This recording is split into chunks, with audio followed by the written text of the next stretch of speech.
esta clase. O sea, por el tiempo. No porque los odio a ustedes.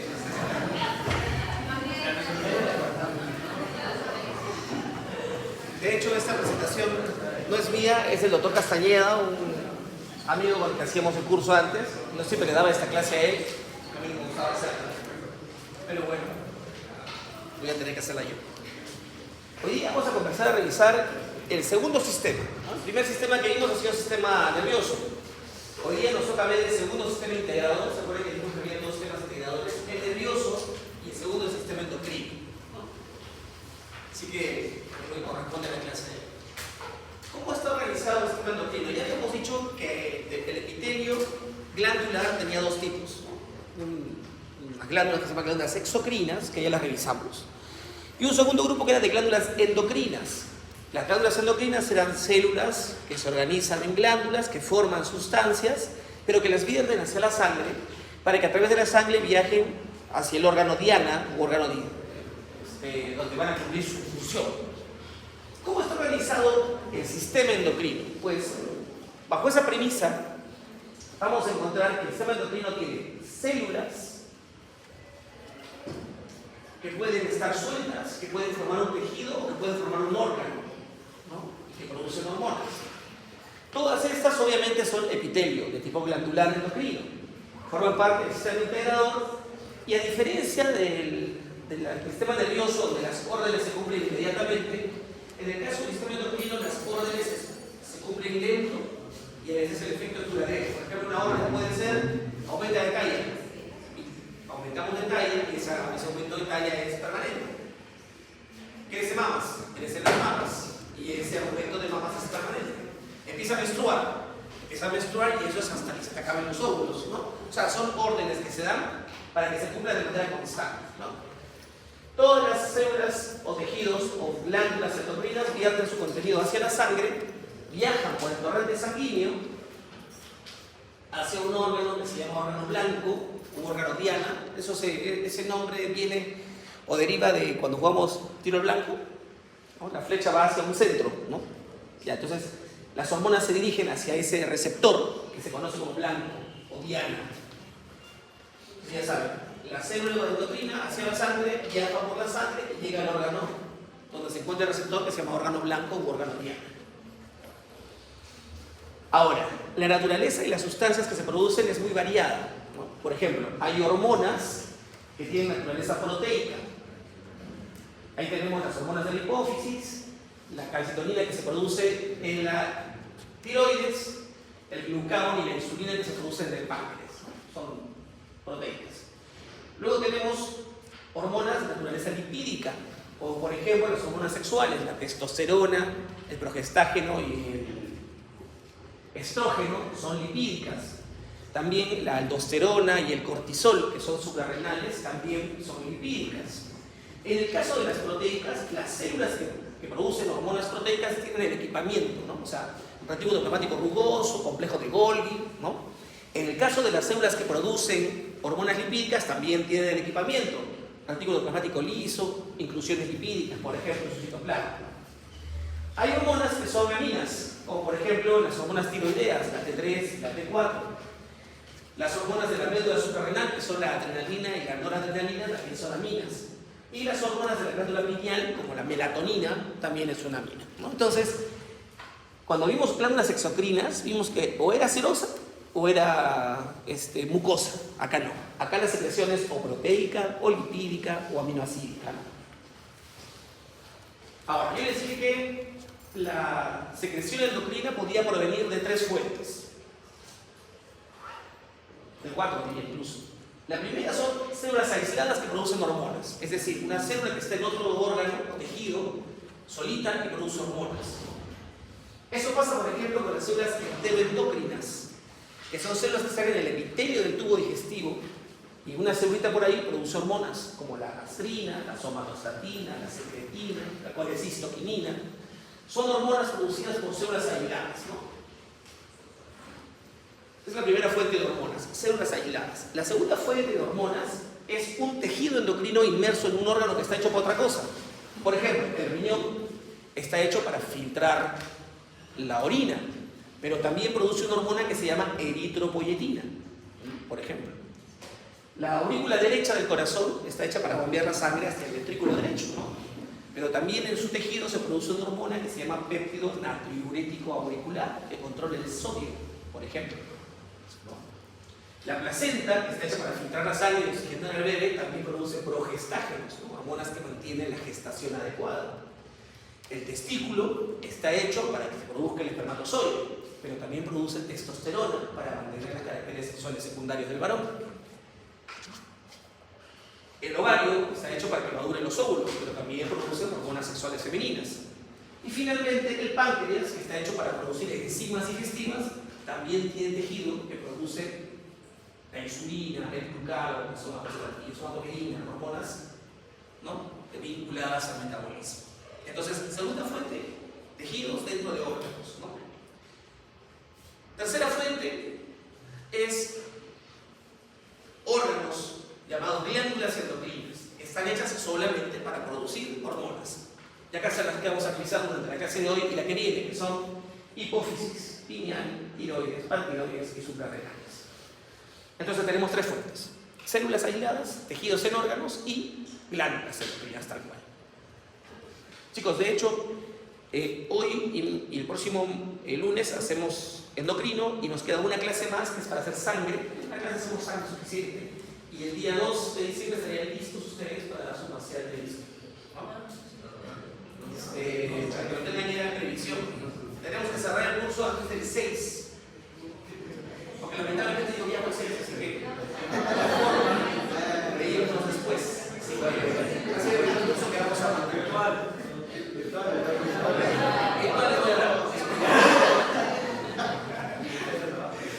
Ahora, la clase de hoy vamos a hablar de la primera glándula, que es la mami de todas. Pero esta glándula mami de todas es una glándula que tiene una vinculación muy íntima con el sistema nervioso central. De hecho, podemos decir que es el sistema nervioso central quien manipula todo, inclusive al sistema endocrino. O sea, todo depende del sistema nervioso central.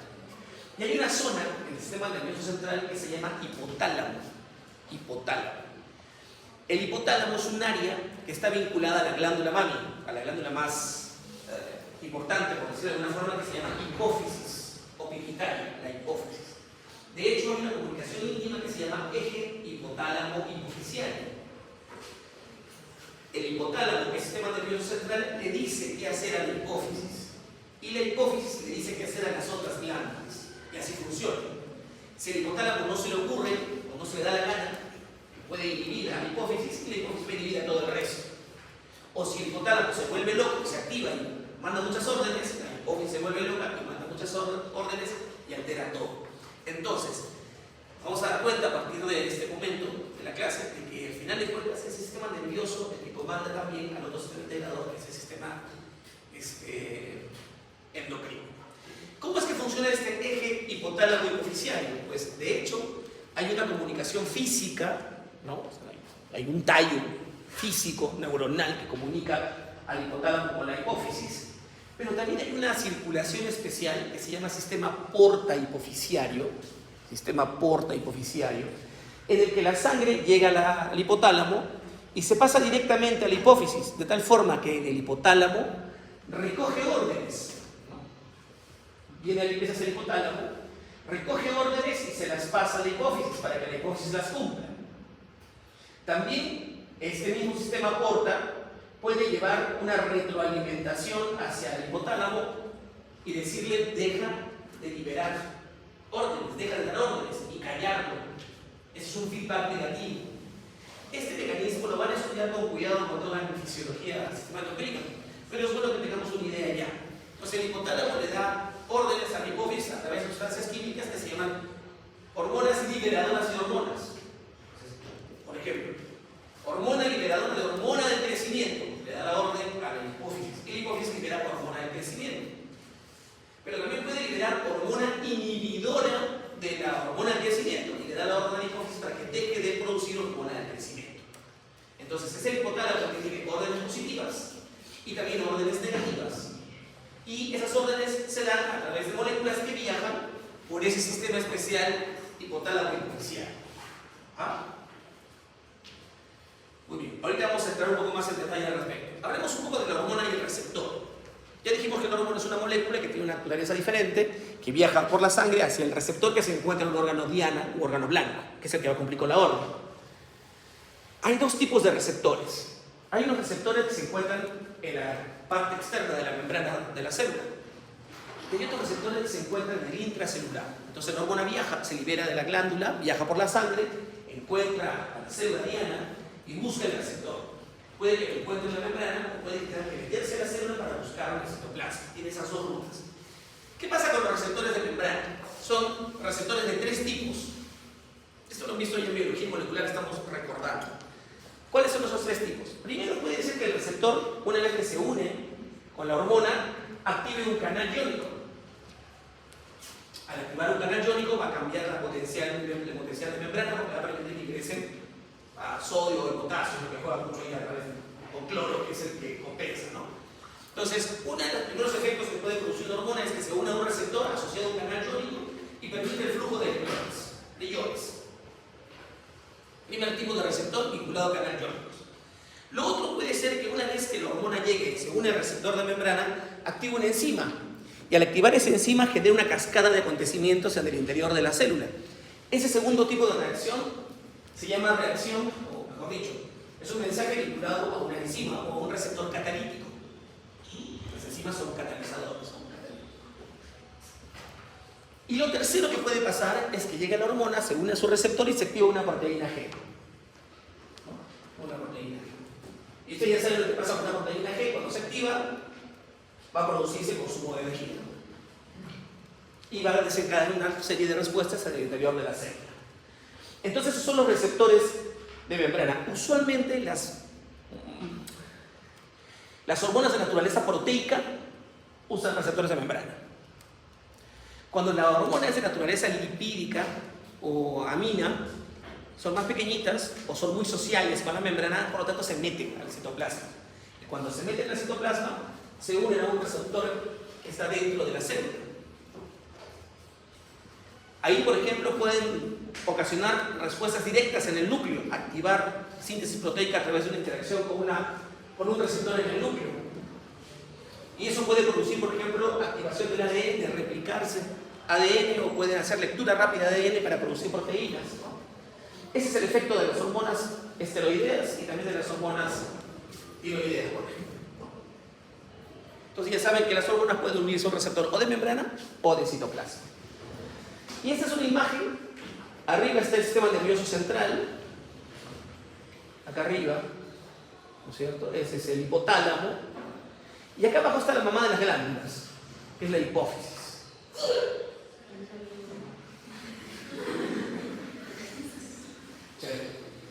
¿No? Esta imagen muestra la unión física, ¿no?, entre la hipófisis a través de un tallito con el hipotálamo. Pero estas estructuras vasculares que ven aquí muestran la unión del sistema porta-hipofisial, porque circulan esas moléculas que le ordenan o liberar o dejar de liberar hormonas en la hipófisis, ¿no? El hipotálamo, ya sabemos, es una estructura que depende del sistema nervioso central, por lo tanto son neuronas, ¿no? Se conoce al hipotálamo como un centro regulador, y ahí se comanda todo, y su función es producir hormonas liberadoras u hormonas inhibidoras de las hormonas que va a producir la hipófisis, ¿no?, o pituitaria. Hay muchos núcleos en el hipotálamo, cada uno con su nombre especial, que tienen funciones más o menos especiales también cada una de esas. La verdad es que es chamba de neurofisiología que se aprendan un poco esos nombres y qué produce cada uno de esos núcleos. Acá hay un ejemplo de los sistemas de comunicación hipotálamo y hipofisiario. Por ejemplo, arriba dice hipotálamo. El hipotálamo libera una hormona liberadora para la hipófisis, ¿no? La flecha verde afecta entonces positivamente, quiere decir, va a hacer que se produzca una hormona liberadora de la hipófisis. Por ejemplo, una hormona clótica, es decir, una hormona que favorece algo. Se me ocurre la hormona estimulante de tiroides, ¿ya? El hipotálamo le ordena a la hipófisis que libere hormona estimulante de tiroides. Esa orden no llega a tiroides. a la tiroides. La tiroides produce hormona tiroidea, porque le ordenó la hipófisis y le ordenó el hipotálamo. Y una vez que se produce la hormona tiroidea, esa hormona tiroidea aumenta en sangre, y al aumentar en sangre viaja a dos sitios. Viaja a la hipófisis y viaja al hipotálamo. Y le dice: hey hipófisis, hey hipotálamo, ya me liberaron. No, acá estoy. Entonces en ese momento el hipotálamo y la hipófisis se dan cuenta que los niveles en sangre de hormona tiroidea aumentaron y dicen: déjese de liberar más hormona tiroidea. Y le mandan una orden negativa a la hipófisis, inhibiendo. Ese fenómeno se llama de retroalimentación negativa o feedback. Es decir, que cuando el producto aparece, yo dejo de ordenar que se siga produciendo el producto. ¿Se entiende? Es como cuando ustedes le piden a la mamá para zapatillas, y una vez que la mamá les compre para zapatillas, dejan de molestar a la mamá para que les compre un par de zapatillas. El hipotálamo ordena que se produzca hormona tiroidea a través de la hipófisis, y una vez que se produce la hormona tiroidea, esta hormona tiroidea inhibe la orden para que se siga produciendo hormona tiroidea. Funciona así para todas las trópicas, para la tiroidea, para las gonadotrópicas, en fin. Ese es el ejemplo, y está fácil de entender de esa manera. Hablemos entonces de la mamá de las glándulas, de la hipófisis. Acá hay una imagen de la hipófisis. La hipófisis es una glándula pequeñita que tiene el tamaño de una letrijita, así tal cual, y que descansa en una estructura de la base del cráneo, del esfenoides, que se llama silla turca. Una estructura ósea que tiene la forma de una silla. Esas sillas como bancas que no tienen espaldar, ¿no? Una silla turca, se llama el órgano óseo. Acá en esta imagen se ve, si se dan cuenta, miren acá, la base, este huequito que está acá, es la silla turca del esfenoides.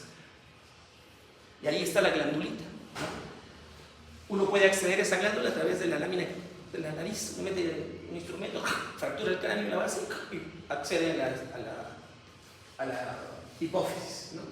Transesfenoidal, es una forma de hacer cirugía de hipófisis, por ejemplo, ¿no? Ahí dice que mide entre 12 por 0.8 milímetros, pesa medio gramo, chiquitita. Su dique de la silla turca proviene, bueno, la hipófisis tiene dos regiones, dos áreas histológicas. Un área típicamente glandular, que proviene de la bolsa de Radke, que se llama adenohipófisis. Adeno es un prefijo que significa glándula, adenohipófisis. Y la región de atrás de la glándula proviene del infundíbulo y se llama neurohipófisis, la neurohipófisis. Y la verdad es que solo la adenohipófisis tiene naturaleza epitelial. La neurohipófisis es una prolongación del hipotálamo, de axones hipotalámicos, o sea, es tejido nervioso. Eso es una glándula un poco así extraña. Tiene glándula y tiene neuronas atrás, ¿no? Entonces ya sabemos adenohipófisis y neurohipófisis, ¿no? Anatómicamente, la adenohipófisis tiene tres componentes, pero es anatomía: la pars distales, la pars tuberalis y la pars intermedia. Y la neurohipófisis tiene la pars nerviosa, el tallo fundicular y la evidencia media. A mí me interesa que nos acordemos que la hipófisis anterior es la adenohipófisis y la hipófisis posterior es la neurohipófisis. En cuestiones prácticas, adelante adenohipófisis, o sea, epitelial, y atrás neurohipófisis. ¿Ah? Entonces acá tenemos una imagen histológica en la que se ve adelante la adenohipófisis y atrás la neurohipófisis. Miren cómo baja el tallo desde el hipotálamo y forma la neuro. Adelante es glándula, ¿no? Igual aquí. Esta es la adenohipófisis y lo de arriba, que es nervios, forma la neurohipófisis. De hecho, la neurohipófisis es una prolongación del núcleo supraóptico y del núcleo paraventricular del hipotálamo. Entonces, para meter un poco de alemán, ¿no? Así se, ¿no? Entonces, o sea, son dos núcleos del hipotálamo que se proyectan hacia la hipófisis formando la neurohipófisis. ¿Qué núcleos? El supraóptico y el paraventricular. El resto es epitelio, la adenohipófisis. Otra imagen que muestra el eje hipotálamo hipoficiario, en el que se puede ver cómo desde el hipotálamo la neurohipófisis es una proyección del hipotálamo y la adenohipófisis adelante es epitelio glandular, ¿no? Endocrino. Otra imagen para que vean ustedes adelante la adeno y atrás la neurohipófisis. Miren cómo la neurohipófisis es igual que el hipotálamo, histológicamente, es tejido nervioso. Otra imagen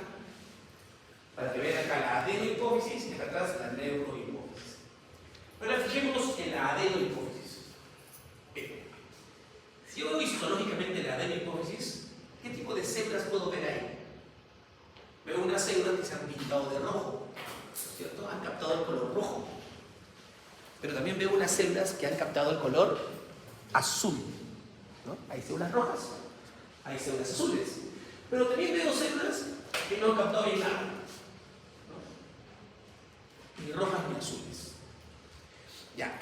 Esa naturaleza que tienen las células de la adenohipófisis para captar el color son las que nos han permitido clasificar a las células de la adenohipófisis, ¿no? Es otra imagen que muestra lo mismo, ya mucho. Ya sí. De hecho, vamos a ver acá esta imagen, vamos a clasificar las células en dos grupos. Unas células que han captado color bien y otras que han captado color mal. ¿Ya? Las que han captado color bien se van a llamar cromófilas. Fila, ¿no? Filiales, ¿no? Por el color. Captan bien el color, cromófilas. Y las que han captado mal el color, fobas, o fobia. Cromófobas. Entonces, la adenohipófisis tiene dos tipos de células, las cromófilas y las cromófobas.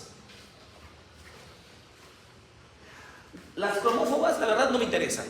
No captan color, no sé para qué sirven, probablemente en algún momento se conviertan en cromófilas, no sé. Afortunadamente, no sabemos su función, así que no nos va a complicar la existencia de las cromófobas, que es la mitad de las células.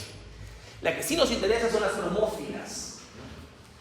Y dentro de las cromófilas vemos unas que captaban bien el rojo, esas se llamarán cromófilas acidófilas. Y otras que captaban bien el azul, esas se llamarán cromófilas basófilas, ¿no? Porque captan el azul. Y listo. ¿Cuáles son las acidófilas? Ahí tenemos dos tipos de acidófilas. Tenemos las somatotróficas y las lactotróficas. Las somatotróficas producen una hormona que se llama hormona del crecimiento. Somato es cuerpo, hormona del crecimiento. Trófico es crecimiento, trofismo es crecer. Somatotrófico, crece el cuerpo, hormona del crecimiento. Y las segundas que producen las cromófilas acidófilas son las células lactotróficas, que producen prolactina, lactotróficas. La prolactina es una hormona que favorece el desarrollo de las glándulas mamarias en sinergia con los estrógenos y progestágenos y además favorece la secreción de leche materna. Entonces, las acidófilas son eso, crecimiento del cuerpo y crecimiento de las mamas. Acidófilas. Las basófilas son de tres tipos: las tirotróficas, las gonadotróficas y las corticotróficas. Las tirotróficas producen TSH, que se llama hormona estimulante del tiroides. TSH, hormona estimulante del tiroides. Las gonadotróficas producen hormonas estimulantes de las gónadas.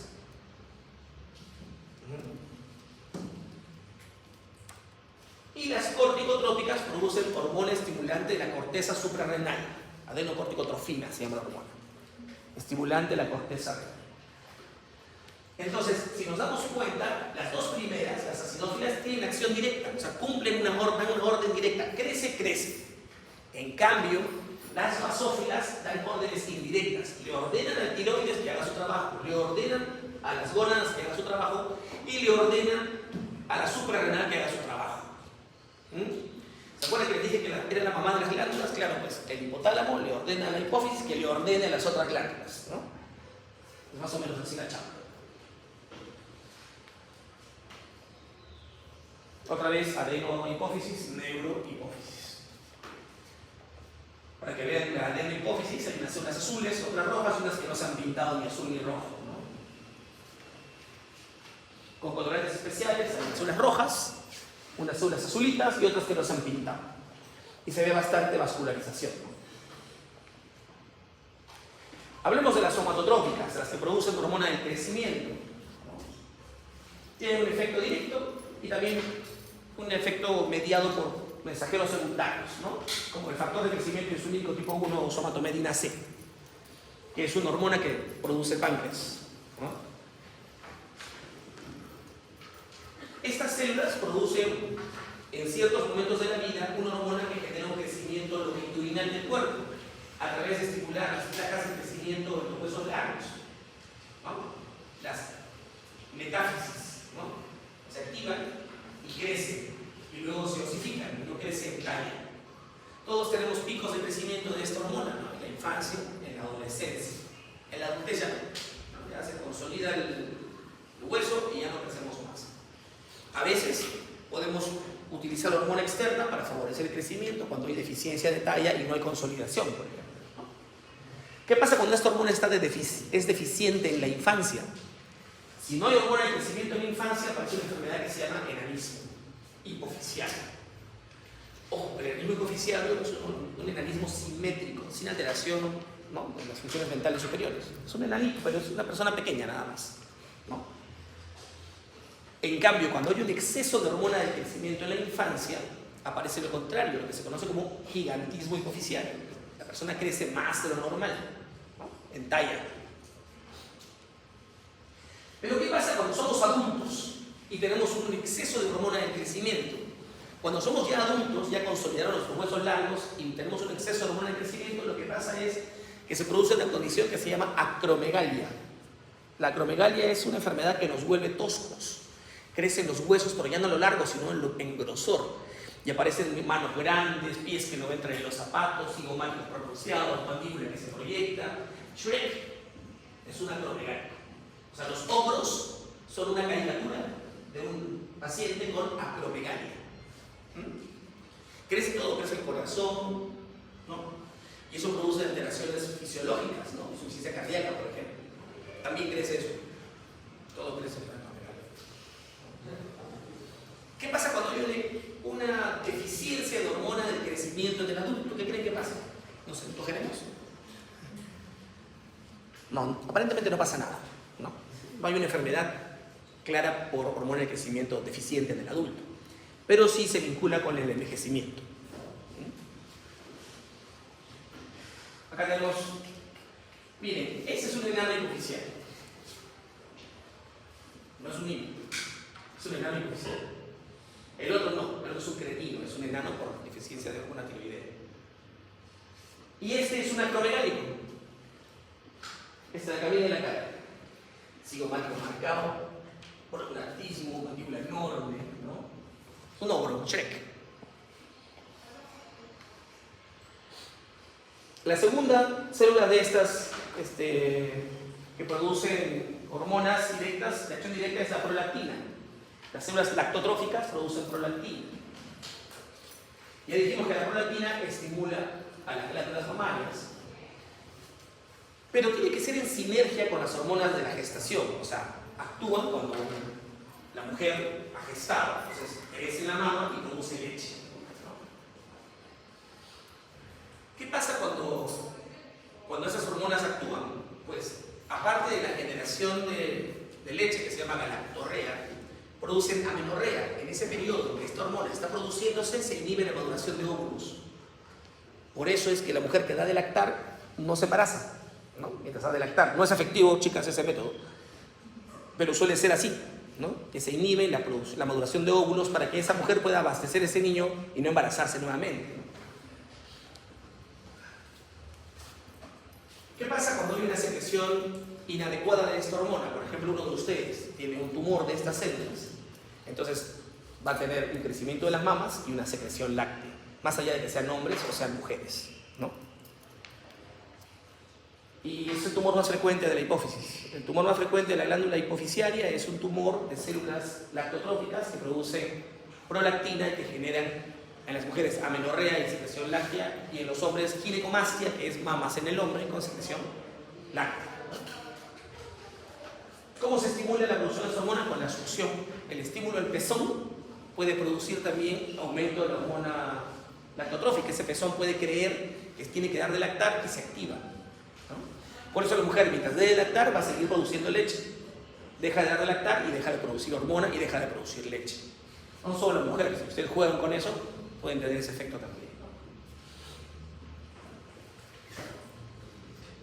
Ya saben, lo normal es que se dé después del parto, pero también hay condiciones. Un varón También hay condiciones en las que se puede producir un tumor, por ejemplo. Si este chico tiene una mamá que tiene grandes senos, el chico con un tumor va a tener grandes senos, porque el tamaño de las mamas es hereditario, hay tendencia familiar, ¿no? Así que bueno, en el varón cuando tiene ese problema se llama ginecomastia, ¿no? Glándulas mamarias que no le corresponden, ¿no? Aunque esa está bonita, ¿no? Las otras son las hormonas estimulantes de otras glándulas, ¿no? Por ejemplo, las tirotrópicas, que producen la hormona estimulante del tiroides, estimulan a la glándula tiroidea para que produzca hormona tiroidea. Ya vimos que las hormonas tiroideas son las responsables de mantener el metabolismo del cuerpo, es decir, regulan todas las reacciones químicas que se producen en nuestro cuerpo, las regulan las hormonas tiroideas, ¿no? Cuando hay un exceso de actividad de las hormonas de las células tirotrópicas, se produce un exceso de hormona estimulante de tiroides y es posible que se produzca un exceso de hormonas tiroideas y aparezca hipertiroidismo.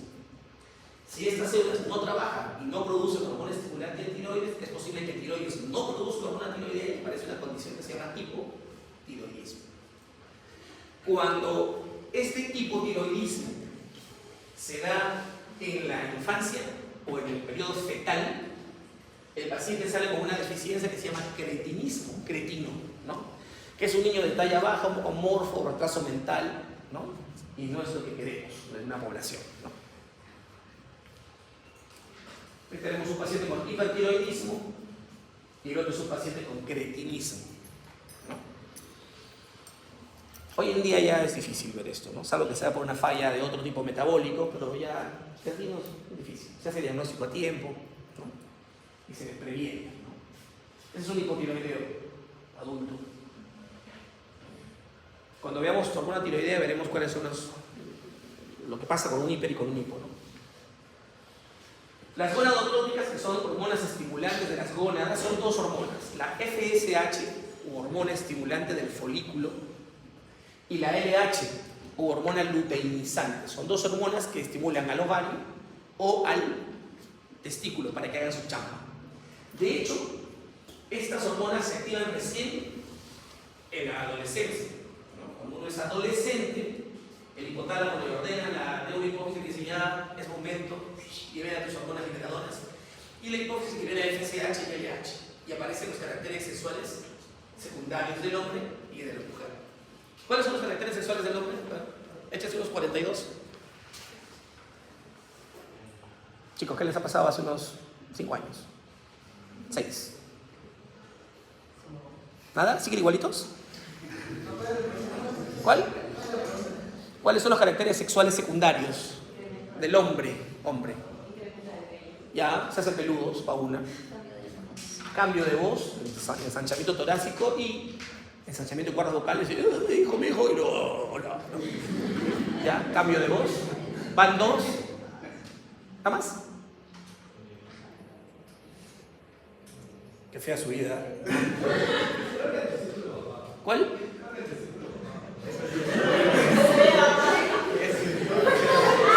No escuché lo que dijo. ¿Qué dijo?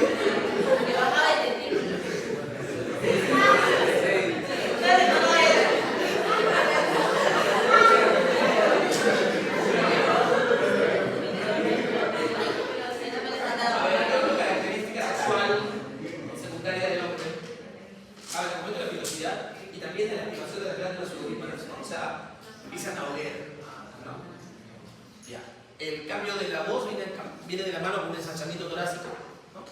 Aparece un triángulo invertido, ¿no? El cuerpo del hombre se suele poner como un triángulo invertido. ¿Qué más? ¿Cómo no? Ya, aumento de talla, perfecto. ¿Qué más crece? Chicos, ¿en serio siguen siendo iguales? Crece el pene, crecen los testículos. Es más, la talla del testículo es la que más llama la atención.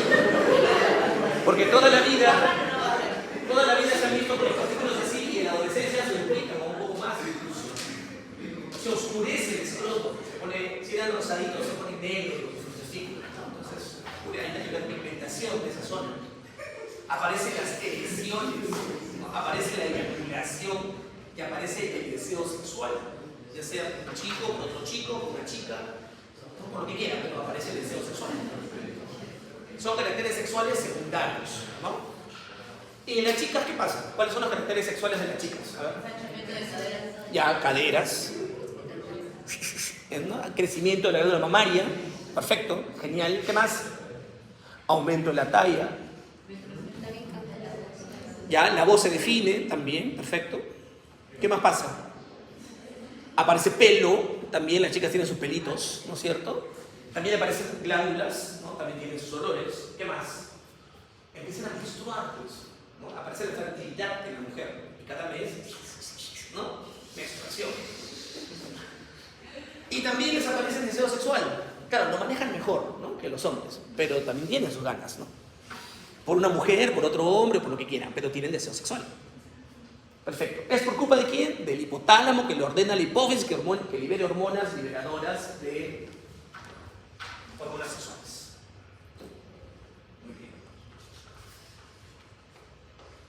Y por último, las corticotrópicas, que son hormonas que estimulan la producción de aldosterona, de cortisol en las suprarrenales, en la corteza suprarrenal básica. Las cromófobas, acuérdense, hemos visto solo las cromófilas. Las cromófobas no se tiñen o lo hacen levemente, son células inactivas, no tienen gránulos, por lo tanto no secretan nada. Se cree que en algún momento una cromófoba evoluciona a cromófila y se decide por ser o acidófila o basófila. Pero mientras hagamos el corte en determinado momento, no lo sabremos. Bueno, ya dijimos que la hipófisis está unida al hipotálamo a través de un tronco. Son las regiones anatómicas de la hipófisis. ¿Qué pasa con la región posterior? El lóbulo posterior de la hipófisis está formado por la neurohipófisis. Y la neurohipófisis era una continuación del hipotálamo, de dos núcleos, del supraóptico y del paraventricular. Y aquí vamos a encontrar la producción de unas hormonas específicas de la neurohipófisis, que son la oxitocina y la ADH o antidiurética. Son las dos hormonas que produce la neurohipófisis.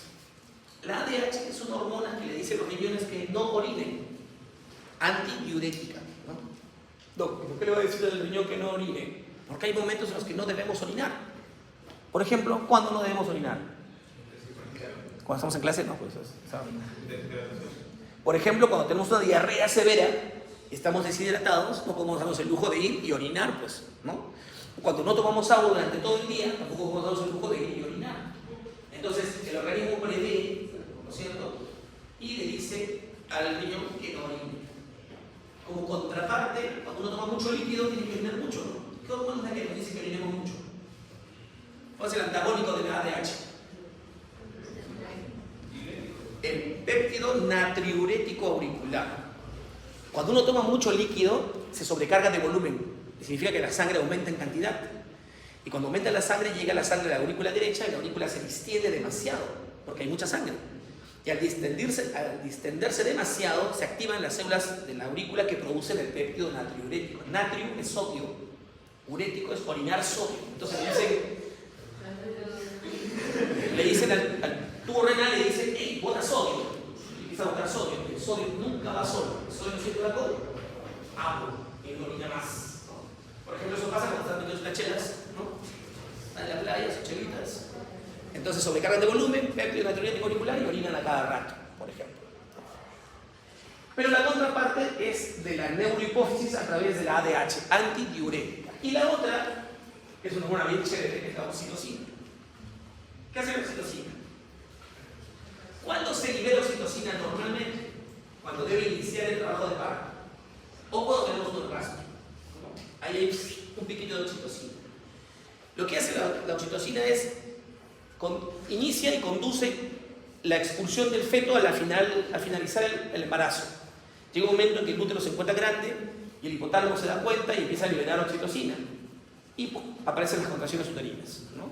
De hecho, cuando la concentración propia de oxitocina es escasa, uno puede usar oxitocina exógena para conducir y atender ese parto. Lo usamos mucho en ginecobstetricia y produce contracción, ¿no? También la oxitocina se produce cuando hay placer, ¿no? cuando hay succión en las glándulas mamarias, se producen picos de oxitocina que hacen contraer el músculo, las fibras mioepiteliales de las glándulas de la mama, y eso produce una sensación de rico, ¿no? Por eso los bebés, cuando nacen, lo primero que hacen es los ponen a los senos de la madre para que al succionar favorezcan la producción de oxitocina y la contracción del útero y para el sangrado propio del parto, ¿no? Es un reflejo, ¿no? En fin. Ya dijimos, la neurohipófisis no produce las hormonas, solamente las almacena y las libera. Quien las produce es el hipotálamo a través de los dos núcleos, el supraóptico y el paraventricular. Entonces ahí saben, la neurohipófisis cuando uno ve el microscopio son terminaciones nerviosas, se ve como sustancia blanca.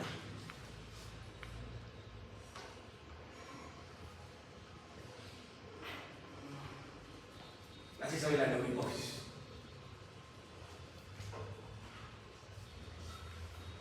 Listo. Eso es eje hipotálamo hipoficiario y hipófisis. La próxima clase vamos a hacer tiroides y suprarrenales y lineales. Acabamos el endocrino. La subsiguiente hacemos sangre y listo con el examen.